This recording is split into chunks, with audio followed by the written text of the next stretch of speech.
everyone, and welcome back to another episode of Backstage Spotlight. Today I'm joined with West End royalty, Shanay Holmes. How are you? I'm good. How are you? Thanks so much for having me. Good, thank you. Thank you for joining me. I can't wait to get all into the details of your upcoming event, which is Musical Con. Now, you're the brains behind this. I just want to know how it started from the beginning. It's this is such a popular question, and I there are so many things that led to, the idea of musical con. But the very first one is a really beautiful memory of me and my brother. So my little brother has autism, and he it was his 21st birthday, and he was like, "Will you come to the Star Wars celebration with me?" And I was like, what is a Star Wars celebration? I love Star Wars. I'd never heard of this event. And he said, well, it's at this place called the XL London. It's a convention. I'd never been to a convention.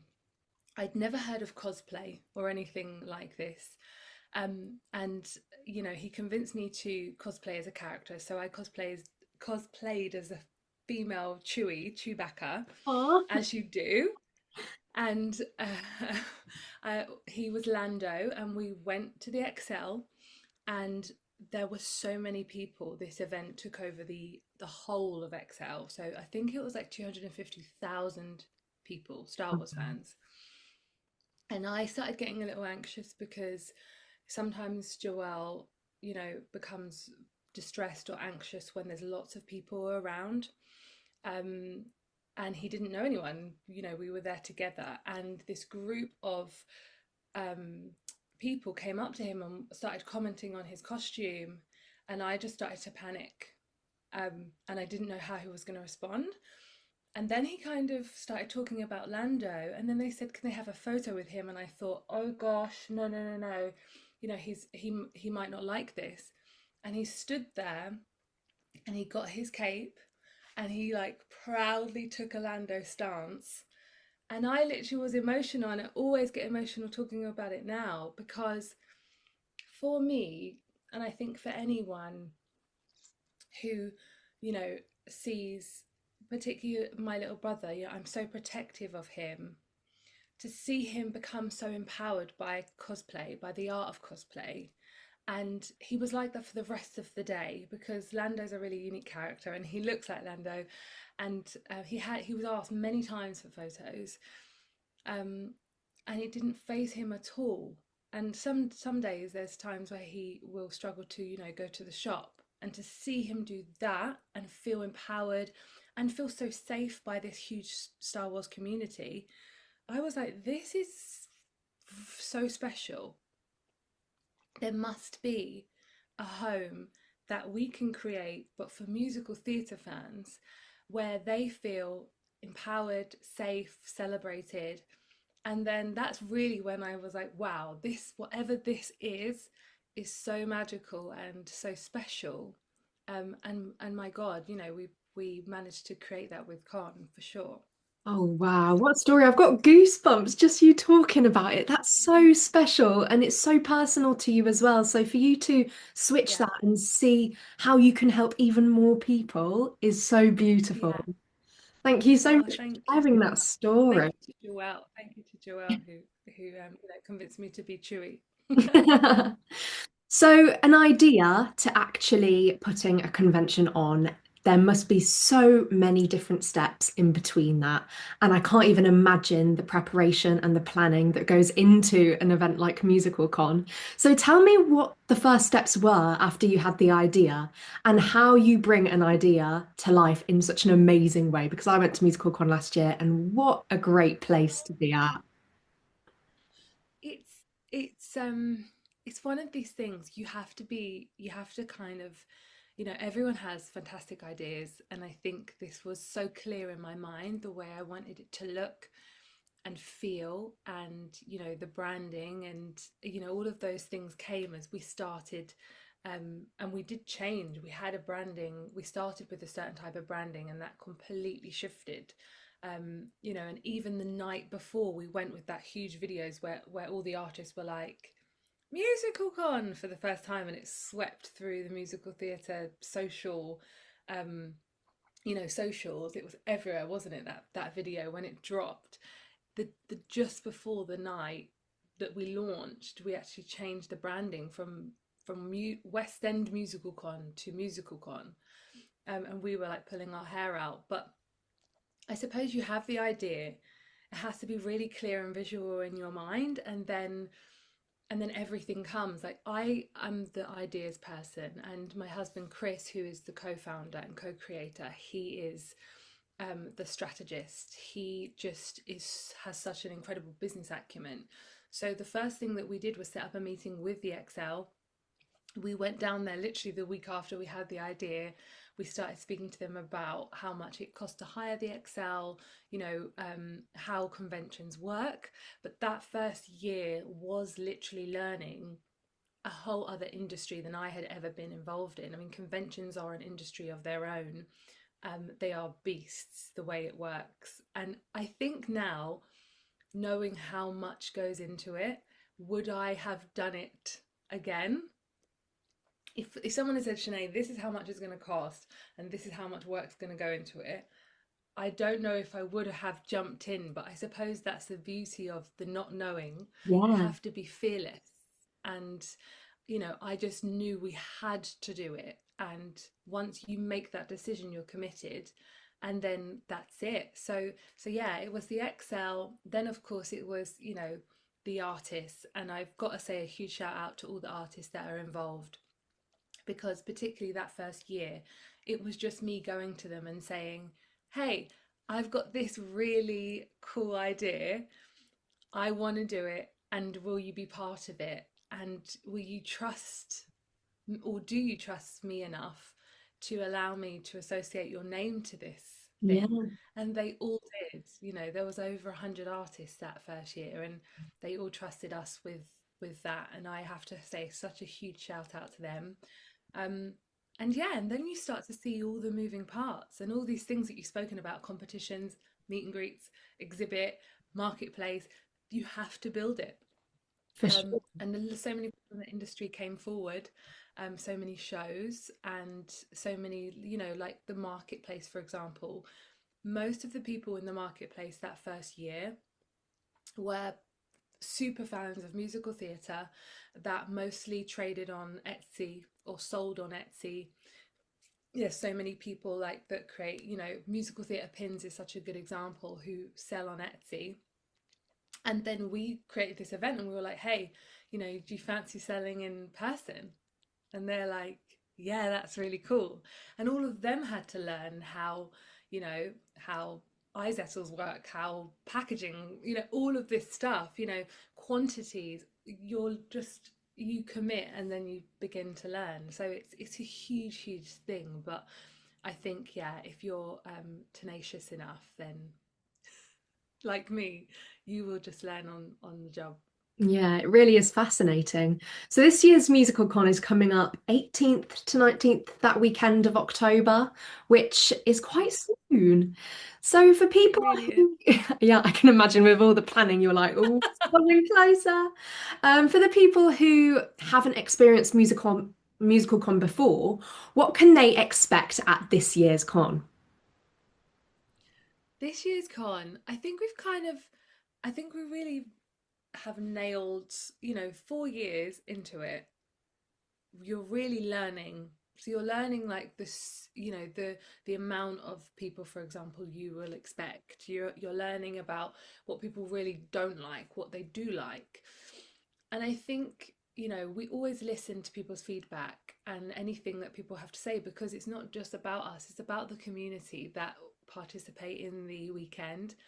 So this year we've really focused on super niche, you know, the theatre kids' dream of what they would like to have, because I suppose the beauty of con is that it's might be considered parts of it to be slightly like a West End livey, like particularly like the main stage, Yeah. but actually it's not. It brings performances together that you're not going to see because it's not to promote a show. Maybe that show's closed. So I didn't realize until last year how many people really loved the cast reunions I was going to say, and yeah, how what do many you have lined up this year for cast reunions? Can you say? it's very I think I can't say because the schedule hasn't dropped yet, but I think if you've seen the video, the announcement video, there's already whispers of, what people would expect to see, seeing two very, close faces that have performed together. But yeah, we have some really, really cool reunions and surprises that are happening that I'm excited about. So I'm sure that they will go down a treat over the weekend. Definitely. So you also have panel discussions from like previous years. Do you want to explain what these panels discuss and what topics they cover? Yeah, of course. So I think the backstage theatre is really it's such an important and integral part of musical con. We really want to allow people to have the platform to speak uncandidly about really important subject matters in our industry, things that usually people may, you know, refrain from talking about openly and publicly. And we want to create a safe space for people to come listen to these talks and panel discussions, but also ask questions about them and not feel any type of way for asking those questions. It's really important, particularly if you're a parent and your child wants to get into the industry and you don't have a direct point of contact to ask these things, and something that might seem like a silly question or a challenging topic is faced at con. So we have the Black Project speaking this year, and we always have a Black Excellence panel. The first year we had Black Lives Matter panel, and we really, really got into that topic. And I think that's so important as Black producers. You know, we always want to champion Black artists and Black performers, Black creatives within musical theatre. And con with the Backstage Theatre, we created a stage and a platform for that to be an open discussion with so many people. Um, Also, the LGBTQI plus community. We always have that panel every year. It's so important to talk about um, everything that needs to change, everything that is, has happened that previous year, maybe that has really helped that community within theatre. We have some fantastic guests on that panel this year, including Leighton Williams, who I love, um, but so many people talking about that subject. And again, parents and young performers asking questions about that. We also have mental health panel, which I think is so, so, so important. That happens yearly. Um, and I think right now in our industry, particularly after COVID, there's such a shift in the way we're talking about mental health and talking about these topics that have been maybe traditionally seen as taboo, or certainly in our industry, it's like, a mental health day, what is that? It's now becoming so, so, so much more spoken about and important, and being seen as something that we need to support artists with, support creatives with, and certainly for young people, that's a really important topic to hear. How do you manage anxiety? How do you manage those days where you constantly are looking to be in an industry full of rejection? How do you keep going when that comes up? So I think all of the things with the Backstage Theatre are so, so, so important. I think it's one of the best features at con. And we tackle some difficult conversations, but I think that that's really, really important for people to hear and be able to have open discussion about. So yeah, we're really proud of that feature. As you should be. What a fantastic way to integrate people more and create that safe space for those conversations to be had. I think that's really important. Yeah, me too. So a big part of Musical Con is the cosplay competition. If you Yes. could go in cosplay, what would you go as? Oh my God. I get asked this so much. I have to say, like it's kind of like Halloween in terms of I think what people would expect me to go as would literally be the opposite thing. So I Really? would be the person in the like inflatable dinosaur costume that you couldn't, the ones where you like pull and they self-inflate. Yeah. Like I am very much like that, And I always say, with cosplay, I would love to be like Audrey too. Like I think I put something on my Instagram the other day of someone who did a killer Audrey 2 My cosplay, goodness. and she like made her whole head the plant and her body was the stem, and I was like, this is so cool. And she like did mean green, and I just thought, see, that's me. That's the type of huge paper mache head cosplay that I would want to go as. But I've got to say, the cosplayers come out in full force for con, and some of the artistry that goes into making them is just unreal. I have to bow down to the cosplayers because I can't believe the amount of work that goes into these the cosplay. It's just beyond amazing. What about you? What would you cosplay as? What a good question. I honestly, I have no idea. I'd probably go as like very opposite to you, probably like an Elwoods, all in pink. Very cute. Like cutesy vibes with my little I can dog. see that. Yeah, yeah, a little chihuahua. Is it So Bruiser? Yeah, yeah, Bruiser. Yeah, that's it is. what a great part of the convention because the creativity really does come to life. And these cosplayers have probably started their costumes like months ago, waiting to show them Oh, off. some people, we had someone who came as Belle one year, and I think she said it had taken her a year to create this costume. I mean, the commitment, the money, it really is an art form. It's such an extraordinary thing. We had someone who attended last year. You would see his pictures all over our Instagram account, who came as dressed as Scar, Yes, I and remember this. it was so impressive. Honestly, we thought that he had gone to the Lyceum and broken And in and taking was the stolen it. costume. It was just amazing. I I'm really remember. hoping. Oh, Oh, go sorry. on.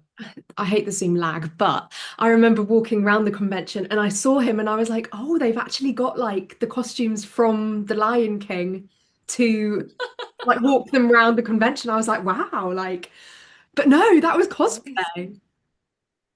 the the level it is jaw dropping.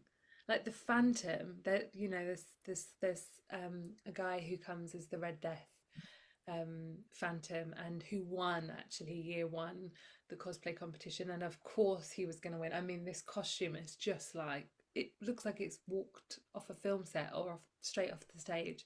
It's just the detail. Yeah, we love the cosplayers. We do, we do. So, besides Musical Con, you've built your career in the musical theatre industry. And what was your journey into the industry? Was it your standard train, go to college, come out with an agent and a job? No, no, it was the opposite to that. So when I was younger, I knew I wanted to sing, and I had to sing. Not even that I wanted to, that I just that was my calling, and my purpose in life was to be a singer, and I just didn't know how I was going to do that. And the courses at college, at community college, were like performing arts, so it was just everything wrapped it into one. And I did that course straight out of school. And I had a few teachers there that were like, look, you're really good at this, and you should go into musical theatre. And I was like, no, no, no, no. I want to be a pop singer. Where's the course for being a pop singer? They were like, well, there is no course but you can do musical theatre course. And I was like, okay, I'll just do that. So I did my musical theatre course and at community college, and then everyone started auditioning for drama schools. And my teacher, one of my great teachers, Becca, encouraged me to apply. But I was from a very low income family, and I mean, £50 to audition for a drama school was just impossible. So I picked three, and I auditioned for all three of those, and I got into arts ed. And I was so excited. I actually thought there's no way I'm getting into this school. And I got my acceptance letter, and they had given the last dada away, so the last grant away. And I wrote a special letter to the head of Arts Ed, and I just said, look, there's no way I would ever be able to afford to come unless I have that grant. And they were like, we're so sorry, we don't have any more funding for this year. And I cried more than I've ever cried. I felt so heartbroken because I knew that the steps were going to be drama school, then an agent, then a career.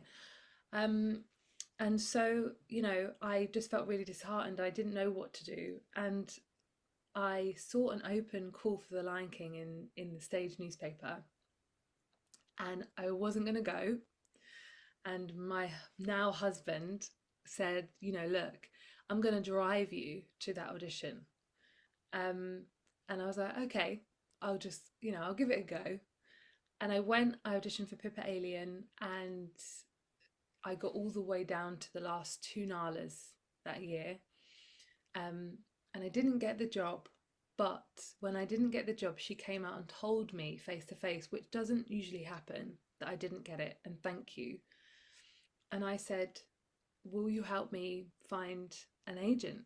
Can you help me do that? And she said, yeah, here's my number. Call me on Monday. And when I called, I thought maybe I'd be speaking to an assistant or someone who would maybe not remember who I was. And she had lined up 10 meetings with different agents. And I went to all of them, and I signed with my first agent. And then 3 months later, I booked my first West End job. And it's just been like that ever since. Oh It's my just mad. goodness. What a But story. And you almost probably feel like you owe her the world. oh my gosh, Pippa then didn't cast me in anything until almost 12 years later, when her team cast me in Get Up Stand Up, which was, that fantastic, 3 years ago, fantastic musical about Bob Marley's life. And I was just like, this is such a full circle for me, not only because it's Pippa casting it, but the Lyric Theatre was the first place I ever worked on Shaftesbury Avenue. Um, and yeah, and it's kind of mad, and it's I do think that when you don't train, there is still a stigma about consistency and whether you'll be able to be up to the job. Mm. And I think I've had to earn that throughout my career. I really have to earn my stripes. I was played covers, alternates, was in the ensemble, which is fantastic, and that's how you earn, your kind of, you learn on the job, and that's brilliant. But there was a time that shifted where I started to have to say no to those and start saying, I only want to be seen if I'm being seen for the principal role, because I want my career to progress into that level. Yeah, for Yeah. sure. Amazing. So, looking back on your career so far, because I'm sure it's not the end, there's so much more for you to do out there. Um, what would be your highlight in what you've done so far? Is there like a special moment, or even like just one moment where you've been stood on stage and you're like, wow, I love this? Yeah, I think it's definitely Nancy. It's Oh, so iconic. And I think when I think to the moments of Oliver, it's the Royal Variety performance. It is yeah. that moment. And I don't know, because if it's because, memories stick in your mind in such a strange way, but I remember being on stage and not really digesting that I was in the Royal Albert Hall, And then I remember just after I finished the last note of As Long as He Needs Me, and I kind of had this out of body experience. And you can see it in the video. I kind of There's a moment you can literally see me go from being fully in the role to returning back to Shanay, and I'm just like looking around, and then I'm digesting the audience, and I get off stage, and I just remember thinking like, oh my god, I've just performed as Nancy in front of the King on the Oh, Royal Albert Hall for the Royal Variety Performance. I used to watch this. Um, that for me, yeah, was just like pinch me. It was just what an amazing thing. Just amazing. Yeah, very absolutely cool. fantastic. I bet you watched that video back and thought like, have you ever had a thing where you do something and then you just go home and like get ready for bed and then you're looking at yourself in the mirror and you're like, that was me, like on that stage. It's so strange because I'm a massive perfectionist.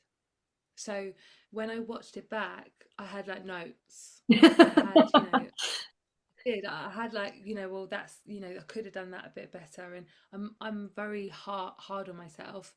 Um, and it's weird. I can't enjoy it the same way that other people, my whole family were in my living room um to watch it when it aired.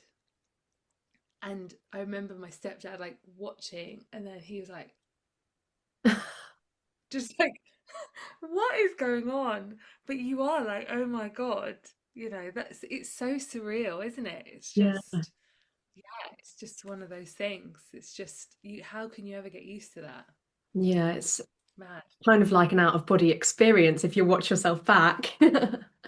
Yeah. It's like, how did that come? Even I was like, how did that come out of my body? Like, I don't know. It's just it's so surreal.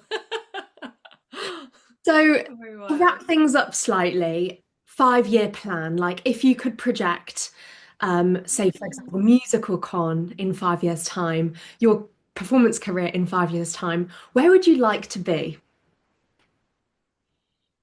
In 5 years' time for Musical Con, I really want it to just be, continue in the way that it's going. I'd really love for it to just be firmly established and set. And I think it is. As you know, Definitely. that thing that you mark on your calendar every year and you look forward to every single year. Continue to nurture it and really embed it into our community, which it definitely is. It's just become one of those events. Um, and also, continue to strive to get, lots of different artists, Broadway, West End, but also see if it can grow and maybe not just be something that happens once a year in the West End, maybe it happens elsewhere. I would also love to see that for Con. For my own personal career, that's so difficult because I think one thing I learned, one thing I've really learned in the past 3 years is that quote from Andre de Shields, who was at Con last year, and he said his three cardinal rules to me on stage, to my face, in which I nearly died because I'm a big fan. But one of those is the top of one mountain is the bottom of the next, so keep climbing. And it's so amazing that the moment that I got Nancy, it was such a big thing, iconic character. But obviously, you have different characters within the musical. It is Oliver, it is about Oliver's story in life. And it's just so interesting once you've done it creatively, once you've put yourself and all of yourself and committed it to a role, that was such a big mountain and you've reached the top, but it suddenly becomes the bottom. And what is next? Yeah. What is going to be the next challenge? And so I'm looking for a role that's really going to challenge me in that way as much as or even more than Nancy did. And I'm sure that that's out there. And also, I would just love to continue to really just give myself no boundary and no limits at all for my personal career. What Cynthia Erivo has managed to accomplish, Oh, from being coming from West End to where she is now, that blind faith that she has in herself and her talent, that ridiculous talent that is just unreal. Like we all bow down to Cynthia Erivo. It is ways. her world and we are living Yes. in it. Yeah, that is so, inspiring. Oh, And, anything close to what she has achieved is really what I'm looking to do with my own personal career. And just give myself no limitations, really.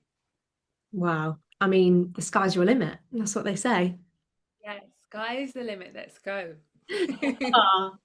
Just remind us one more time what the dates of Musical Con are. Yeah, Musical Con happens next month, October the 18th and 19th at the XL London. We are on last remaining tickets and you can buy them at www.musicalcon.co.uk. Yay, and hopefully see everybody there. Yeah, everyone. Yeah, everyone. Thank you so much, Shanay. It's been an absolute pleasure chatting to you. So insightful conversation and lovely to hear the ins and outs of putting something like Musical Come together. It's been an absolute pleasure. Oh my gosh, it's my absolute pleasure and congratulations on such an awesome podcast. You're brilliant. Oh, thank you so much. That means so much to me. Have a lovely rest of your day and hopefully speak soon.